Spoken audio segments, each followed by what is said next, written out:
Futures and options on futures trading involve substantial risk and is not a suitable investment for all types of investors. Past results are not necessarily indicative of future results. When I use the word I in this video, it refers to what I teach in my charting course or what I author in my twice daily oral and written updates. Prices shown on charts and quote boards are in real time and take into account all known activity up to this point in time. And if you'd like to read more of this disclaimer, simply hit the pause key on your video player. Good day, y'all. Ira Epstein of Linn Associates with your agriculture update, and this is your weekend edition for Friday the 5th of October 2018. Well, as you can see, a nice bounce this week in the grains. It's the first week that we've had where the Mexican, Canadian, U.S. trade deal is in place. It hasn't been signed, but it's been agreed to, and we've had a nice bounce in the markets. Could we have harvest lows in place? It's possible. We're certainly getting bounces that traders are talking about here. When we come to a monthly chart of soybeans, you haven't bounced dramatically. The lowest price we've recently had is $8.10.5. Then we rechecked it out last month at $8.11.5, and we've bounced away from that about 59 cents. As you can see on a weekly chart, we're up 23 cents on the week. We've had a nice bounce, and if you go to the swing line, you're not trending. You have a lower low, higher high pattern, but you're in a bounce. This whole area is very important to keep your eye on. Can you get back over these highs over $9 is what will be asked. And when I look at the 18-week average of closes, what you've done is you've rallied into resistance. Admittedly, that's a pretty steep line, but it's there. And that is a number, even though you closed over it by 6 cents or so, it's still your resistance point right now. In terms of Bollinger Bands, they're going to rush down. They're going to fall from the top and rise from the bottom because the market's starting to act more less volatile. We had all that volatility here as the market fell apart. Now you're starting to go more sideways, so these bands are going to come down to meet the market. Those bands offer resistance and support. Momentum, as measured by the slow stochastic, is up. So momentum had actually turned up. If we take a look at this right here this week, it started turning up. It got over 20, and that was when prices were at 847. The resistance, 18-week average of closes, and you're finally back up. So about a 20-cent rally from when momentum turned. Not saying it has to stop here, but that's where you're at. Meal threw out a kicker today. You've turned momentum up. Now, you still have a downtrend, but if it wants to surprise the traders, it's got to get over 316.60. This week's high was 315.60. You'll have two layers of support which are rather important. The 18-week average at 324.90 and the 100-week. When you come to soybean oil, it is stronger than the meal. Momentum is still up. You don't have a trend. You've got a lower and low, higher high. Resistance not far away at 29.99, support 28.56. Then we get to the corn market, which is in an uptrend. I can't believe I'm saying that. It's been so long. Higher lows. We had the higher highs here.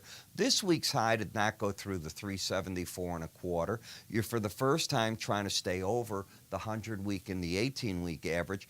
I, as a chart technician, don't think there's more than about 8 cents left in the market before it encounters serious resistance at that 377 level.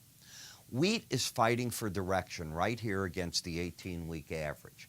Yes, it has a pattern of higher lows and higher highs, but I could also argue you've got a lower high at the same time and higher lows. It is fighting right here, looking for that direction. As long as it stays over the 18-day average, should it clear 531, I think you'll get traders possibly excited. Remember, this market zips around a lot more than even the beans or anything, and if it did that, maybe the upper Bollinger Band comes into play.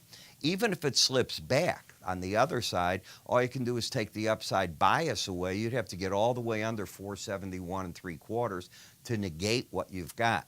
But remember, it's the battleground that you're in right now. Cocoa remains in a bear trend. Lower highs, lower lows. If it wants to go to the next support, it's down at 1945, about 65, 70 points away, the lower Bollinger Band. Sugar's had a heck of a rally this week, especially. Look at the size that you're up in this market. Rather dramatic. That's not accurate. That is the October sugar. That happened again. No, that isn't. That is the right one. We had the switch over. So now I understand. This is a weekly chart, and that's why you're up so dramatically. We had one person write properly and tell me on the daily charts I had it wrong.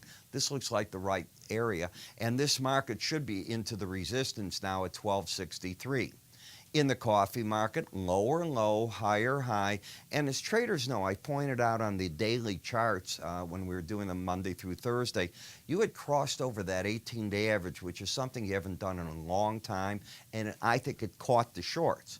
You can see on this chart how the market had stayed under it. Now that you're back over that, a lot of people will be talking, is this a major bottom that we've seen in the market? Yes, it might come down and consolidate a bit, but it's certainly out of that bear pattern. Cotton remains in the bear pattern. Momentum down, bias down. This market doesn't give you quarter. It's not really, it's got a higher high and lower low, but it's just riding that number even under the 100-week average. Still very bearish. In the cattle, you're still in the bull camp. You've got the higher lows, you got the higher highs, you're riding the upper momentum, and momentum as measured by the slow stochastic up. In the hog market, it hasn't given up anything. You know, we didn't hear much this week about swine flu disease, but it's out there in Asia. Haven't heard that it's spread anywhere, but look at how this market has come here. I think the market is smelling that there's foreign buying of our hogs because of what's going on in part with that. The daily chart does not look as good as the weekly chart, but you are in a resistance point. So you put it all together, you try to come up with a game plan. I'm doing that for you in the silver market. I was going to have a report out today, but I don't know if you heard what went on. The staffs had to leave the Board of Trade today. We had a big trial case in Chicago, and they were fearful there'd be riots. There weren't, at least not as I'm on the air right now. But I was supposed to be on Bloomberg in Canada. Shows got canceled, and I couldn't do my own work here as we had things to do. So in any case, call.